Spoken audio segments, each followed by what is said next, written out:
signé en 2008 entre le Congo et les entreprises d'État chinoises, prévoyant la construction d'infrastructures comme des hôpitaux, des écoles et des routes en échange d'un accès aux richesses minières du pays pour les entreprises chinoises.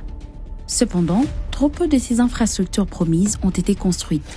Des millions de dollars ont été détournés et une poignée d'individus s'y sont enrichis.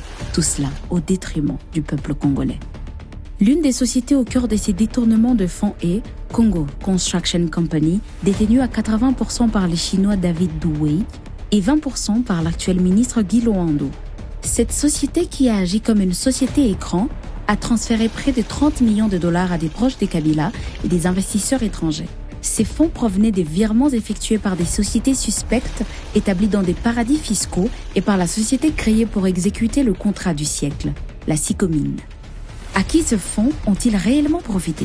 À des sociétés et proches de l'ancien président Kabila, dont les sociétés Sud Oil et Maz, qui ont reçu 1,5 million de dollars et avec lesquels Francis Selemani présente des intérêts forts, les entreprises Grands Élevages du Bas-Congo, MW Afritech et Carrières du Congo, qui ont reçu plusieurs millions de dollars et qui appartiennent à Alan Van et Marc Piebeux, ou alors Guy Loando, alors actionnaire de Congo Construction Company, pour ne citer que quelques noms.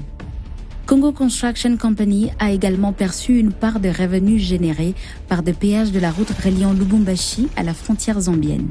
Une partie de ces revenus devait revenir à l'État et ont été détournés.